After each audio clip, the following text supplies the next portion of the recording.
กินข้าวลูกหลานแต่งเพียงหากันเป็นสมพ่อมายาสินานมันสาสาธุเดผู้ขาขอวอนกล่าวทอละนี้ให้เปิดทางโดยดี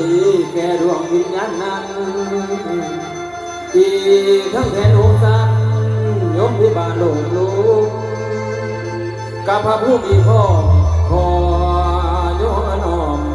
ทรงแย้งผู้ข้าขอบอกแจ้งจงสำแดงภายโพดแน่ถอนโปรดเปิดทางสองหันวิญญาณในเม่นด่วนมาเดือน10 ค่ำ15มากินเอาเขากินให้มันลิ้นทองสาแล้ว